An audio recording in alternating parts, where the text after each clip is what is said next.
Hi guys, today I have a very special guest with me. This is Mr.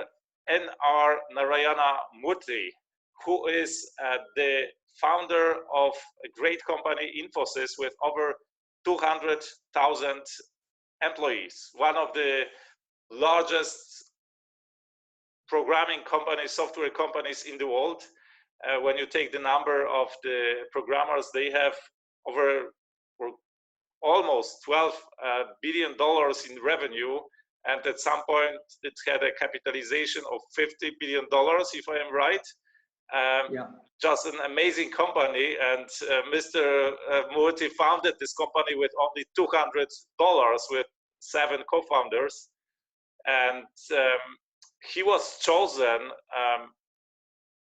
one of 12 greatest entrepreneurs of our time by Fortune magazine, and 2003 he became the World Entrepreneur of the Year, meaning generally the best entrepreneur on the planet in that year.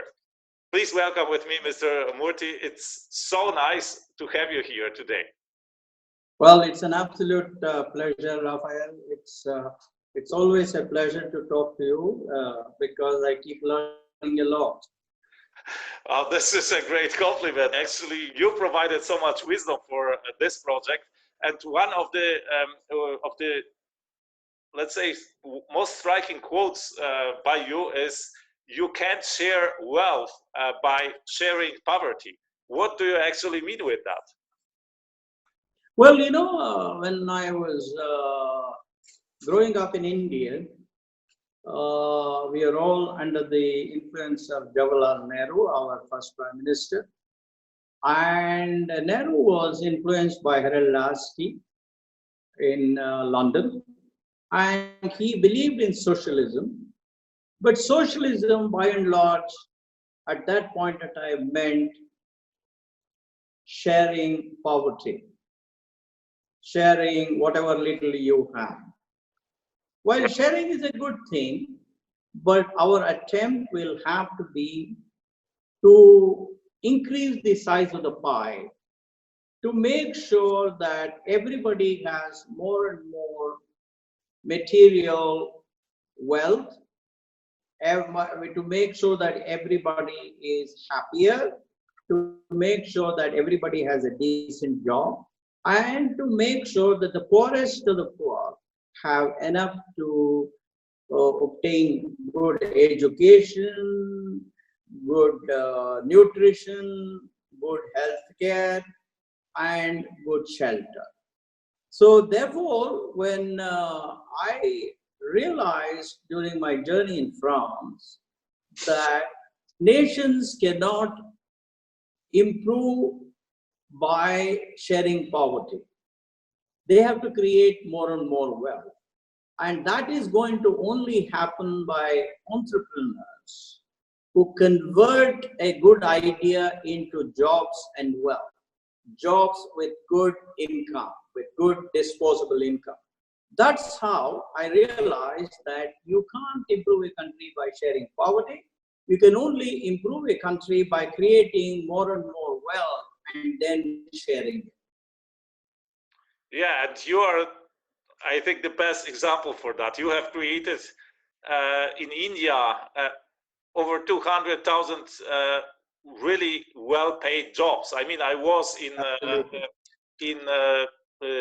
Infosys campus, and it looks like, a completely different planet. It's so modern and so progressive. And so right now, you generally support not only these 200 or give jobs to these 200,000 employees, but you support by these jobs all the families as well. So it's probably over a million people already that at least whose life improved so much. And of course, it has a ripple effect on the economy because they spend the money. So give jobs to the bakers, to the shoemakers, and so on and so on. And as far as I know, your goal is to create 1 million jobs all over the world, right? Sure. Yeah, of course. There is another point I would like to make, and that is I've always believed in democratization of wealth. Okay. Therefore, at Infosys, we created thousands of dollar millionaires and about 40,000 rupee millionaires. Thereby, we democratized wealth. We brought the power of wealth to the hands of a large number of employees. Never before has it been done in India. And I don't know how many companies in the world have been able to create thousands of dollar millionaires. Right. So that's the other thing that we did. Yeah, and as far as I know, Infosys is also the largest educational institution after the Indian state in India, right? Well, actually, Infosys corporate training facility is the world's largest corporate training facility. Wow. No other company anywhere in the world has a corporate training facility as big as ours, as intense as ours, as ubiquitous as ours. In fact, every technical person that joins the company has to undergo at least 8 months of classroom training in a residential facility.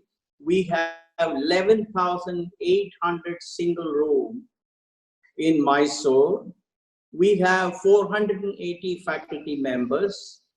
You know, we make sure that everybody that we recruit about 25,000 engineers every year.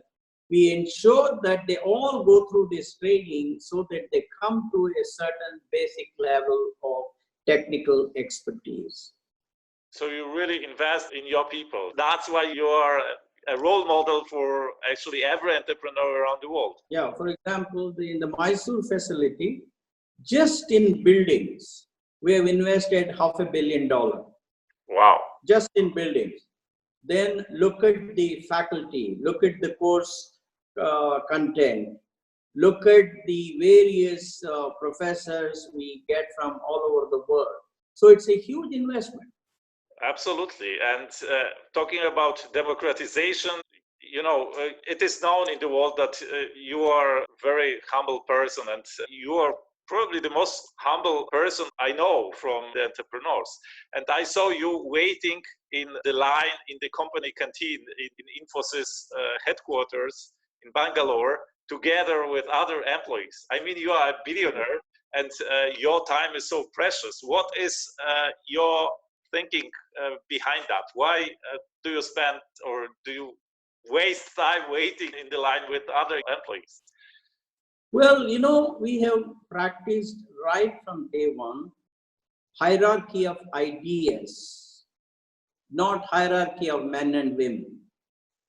Therefore, we believe that in a meritocracy company like Infosys, it is the ideas that matter. Therefore, the person with the best idea, no matter how high or low he or she is in the corporate hierarchy, has to be respected because of the power of his or her ideas. Therefore, we have deliberately eschewed the corporate people hierarchy in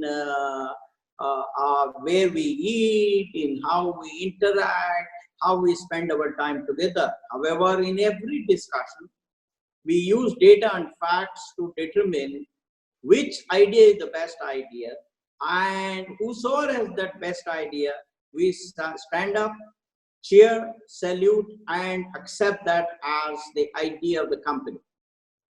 Mr. Murthy, why did you want to contribute to this project, to the $1 billion project? You are such a personality, you are present in the media. Why did you find it valuable, and what was your reasoning behind it? Well, I think, Rafael, you were conducting another unique experiment, and that is bringing the ideas of a certain number of successful entrepreneurs. Each entrepreneur has something to contribute to the world in terms of his or her ideas, in terms of his or her actions. And when somebody like you, who has the power of wonderful expression, brings together the experiences of this large number of successful entrepreneurs, that is a unique experiment, and nobody should miss that opportunity. Therefore, I thought you were doing me a favor by inviting me to be part of that experiment. And I was very, very pleased to contribute whatever little I could to the book. Therefore, I thank you for your opportunity given to me. I think you have the power of great expression, and it comes together with your way of leadership to make people grow in their eyes when you speak to them. And this is what you just did with me. And I'm so thankful, apparently, for your contribution to this book. I mean, you are an avid reader, apparently. From what I know, you have a large library at home, and this is actually the only luxury you allow yourself. The book. So you have read so many books. What's different about this one? It is unique because it brings together the ideas of several successful entrepreneurs. Most books look at just one entrepreneur, whether it is the book of Mr. X or Miss Y, it is just one entrepreneur. But what you have done is you have looked at a number of entrepreneurs.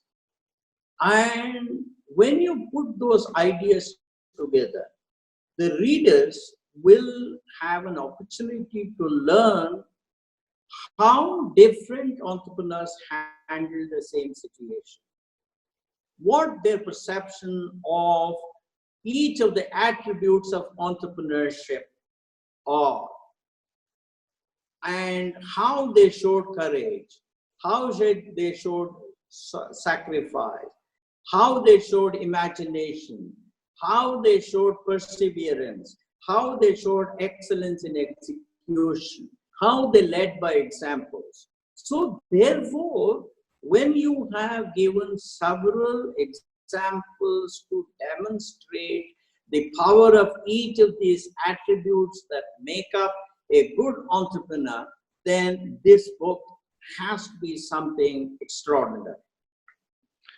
Do you have a favorite story in the book, or maybe can you tell a story from your life that you think, in short words, could help our viewers, my readership, to learn from you?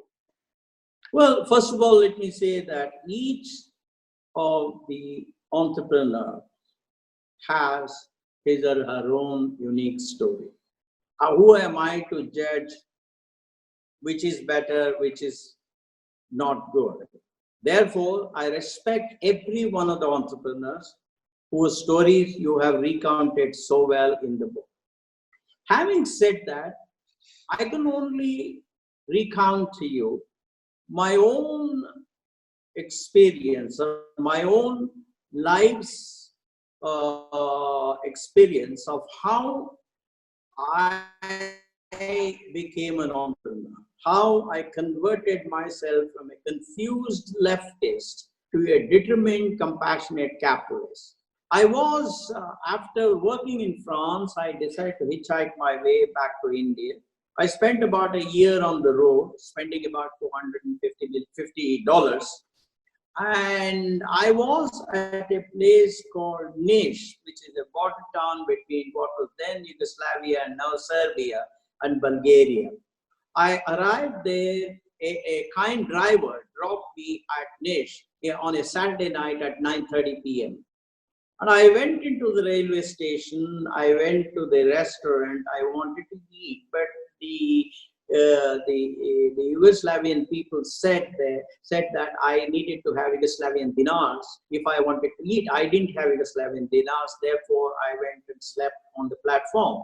Next morning I got up, I went into the town, you know, in a communist country on a Sunday, particularly those days, there were no banks open. Those days, there were no ATMs. There were no credit cards. There, I had to convert my traveler's check to money. So therefore, I came back and I slept on the railway platform because I wanted to conserve energy. Then at 8:30, Sophia Express came in. I got onto the train, and opposite me was a boy and a girl. I first tried to speak to them in English. They did not understand English. Then I tried Russian. Probably they didn't like Russian. Therefore, they didn't answer. And finally, I tried my French, and the girl understood French. The boy didn't understand. So the girl started speaking, and the boy seemed to have gotten upset with us. So he went and brought the gendarme, the police. And the police took the girl away, and the police ransacked my backpack and sleeping bag. And then they took me away, and they locked me in a small 8-foot by 8-foot room on, you know, it had just a cold floor. There was no furniture there. And in the corner, there was a toilet. There was a hole as a toilet. There was no water, nothing. There was some toilet paper. That's all. So they locked me up, and I thought next morning they would release me and give me breakfast. But next morning came, 11 o'clock came, 1 o'clock came, afternoon, 1 o'clock, 4 o'clock, nothing. So then I thought I was going to die there. But this was on a Sunday. They locked me up on a Sunday evening around 10 p.m.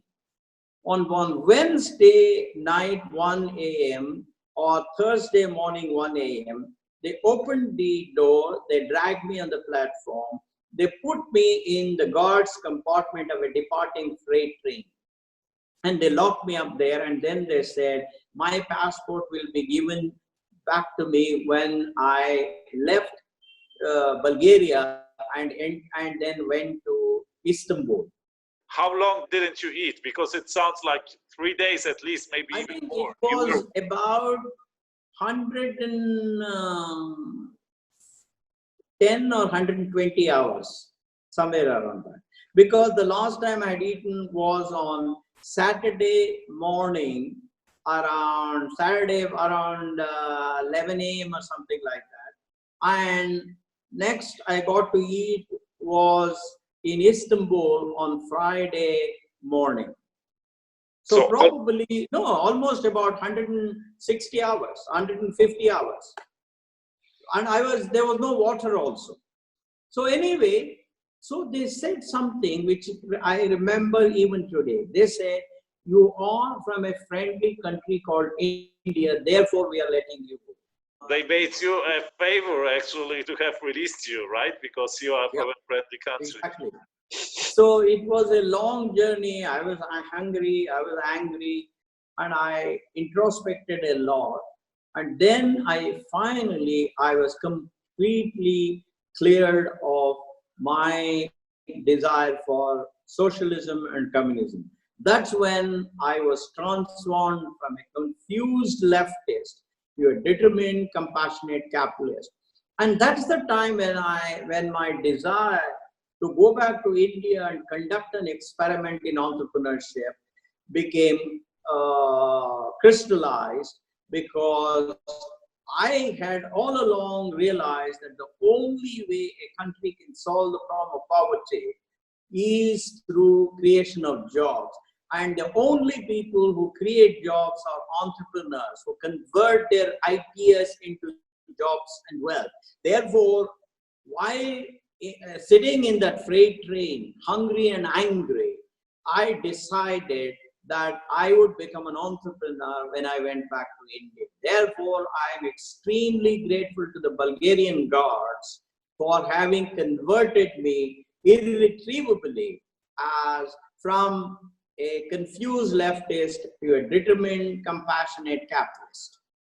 So it was another opportunity in disguise, right? And a traumatic experience which turned out to change your life, and through you the lives of millions of people in India, and not only in India. one of the important attributes of an entrepreneur is to look at every challenge as an opportunity. Is to be optimistic. You see, you have your famous acronym BOARD, which means, I have it somewhere here, which is belief, optimism, assertiveness, and trust. Trust in yourself. It's called BOARD. That is your acronym, your words. So every entrepreneur must have belief in himself. He must be optimistic. He must be assertive in situations where there is need for firmness, where there is need for conviction, and he must trust. He must have trust in himself or herself, because if you don't have trust in yourself, then nobody else will trust you. So these are your words. BOARD is your acronym. Right, absolutely. So this both, so belief, optimism, assertiveness, and trust in yourself. This is apparently one of the takeaways from the book. What would you say are maybe the other 2 or 3 takeaways that you would like entrepreneurs to learn from your story when they read the book? Not just my story. I have to realize that every story there is as impactful as my story. Therefore, I would say that this extraordinary book communicates certain very important lessons to people. One, you must dream big. If you want to change, you must dream big. That's what leadership is all about. Leaders exemplify what Robert Kennedy once said. He said, most people see things as they are and wonder why. I dream of things that never were and then say, why not? I think dreaming of things that never were and then say, why not, is what entrepreneurship is all about. Second, your book also communicates that when you have a great idea, when you dream big, most people around you are not encouraging. That's when you need courage, conviction, and persistence. That's the other thing that is very, very important, because courage to walk the untrodden path is what entrepreneurship is all about. Because as Eleanor Roosevelt once said, don't walk the path that others have tread on. Walk on a path, walk in a direction where there is no path and create a new path. That's what entrepreneurs do. Right. The third thing your book communicates is the most important instrument for a leader is leadership by example. And leadership by example, walking the talk, practicing the precept is what will convince others to join your entrepreneurial journey, because they would say, if this thing is good for this entrepreneur, it should be good for us too. Therefore, that's the other thing. And I would finally say that an important message that comes through in the book is that for a person to be a successful entrepreneur, successful leader, you need to be competent, you need to have intellect, but at the same time, you must have an enduring value system. So I would say there are so many more wonderful messages there. I've just taken 3. Okay, I think this is the best moment to wrap it up. Thank you, Mr. Murthy, for your wisdom. Thank you for contributing to this book. And it was such a pleasure to have you here. And I hope my readers will take example from you, because you are leading by example.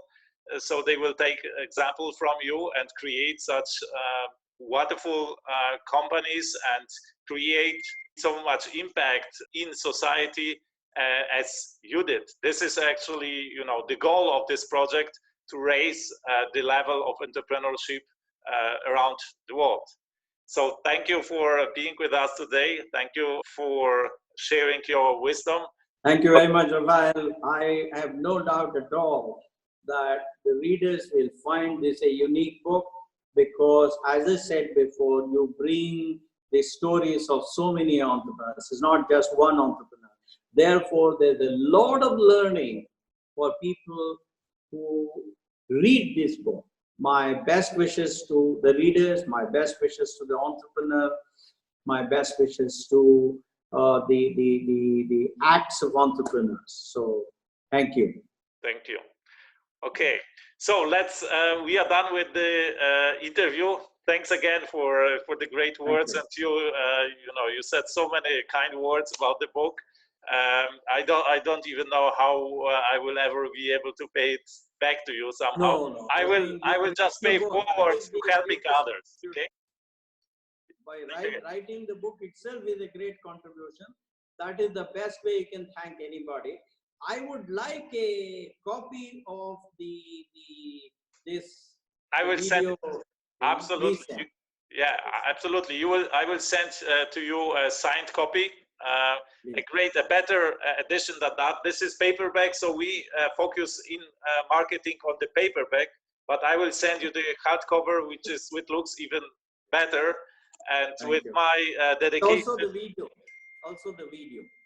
Yeah, the video I will send to you as well. And let's record this one minute, maybe 2 minutes, the message to the billionaire peer group, to the billionaires who are meeting separately outside the event, and then they will be meeting in the future once, twice a year. So just say like, sorry, I'm not there. I would like to participate, but in the future, maybe you have a location for them to, or you have an idea for a location that you would recommend or whatever for a meeting. Now, what is this platform called, this club called? It's called the Billionaire Peer Group right now, but I think it will change to like Billionaires for Good or something, because we want also, to pursue maybe like this idea of raising the entrepreneurship globally, but it will be generally marketing, but then maybe we'll just, inspire entrepreneurship around the world, give it some maybe social dimension, whatever, but it's, we have just the first meeting, so I want the people to decide which direction to go, right? So, but right now it's called Billionaire Peer Group, or the first meeting, the founding meeting of the Billionaire Peer Group, right? Billionaire people. Billionaire peer, like peers, like colleagues. Peers. Okay. Billionaire Peer Group. Yeah, peers. Okay, fair enough. Shall we record now? Yeah, it's recording. Okay. I will cut it. Well, folks, I must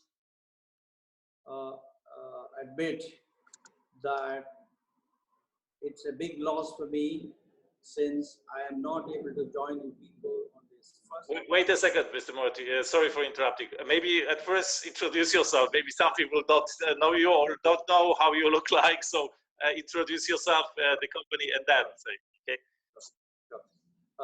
Folks, my name is Narayana Murthy. I founded a company called Infosys, which today is about $12 billion in revenue, about $2.3 billion in net income, and about $47 billion in market capitalization. We are listed both on the New York Stock Exchange and in India. I have been part of the interviews that Mr. Rafael Badziag had in putting together this wonderful book, $1 Billion Secret. He has created this platform called Billionaire Peers, which gives us an opportunity to come together and exchange our ideas, learn from each other, and contribute to each other, contribute to the world. I would have loved to be present today. Unfortunately, I am not in a position to do. Therefore, please excuse my absence. I will certainly be part of the next meeting, and I would like to learn from your experiences, learn from your ideas, and in a small way, I would like to contribute whatever ideas I can to this Billionaire Peers Club. Thank you very much. Thank you. Thank you. Okay, I stop.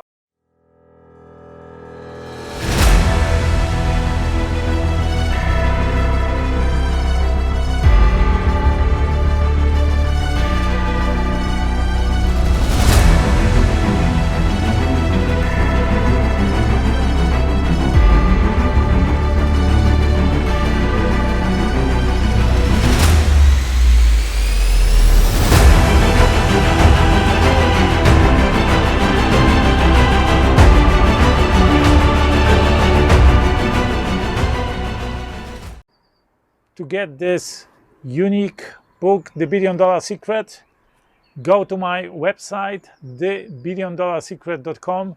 Here in the video and in the description below the video, you will find the link. I invite you to comment this video and give me also a thumb up. This will help to rank this video. And of course, share this video with your loved ones, with your friends. One day they will thank you for that. That's it for today. I wish you a fantastic day. Let's do something extraordinary today.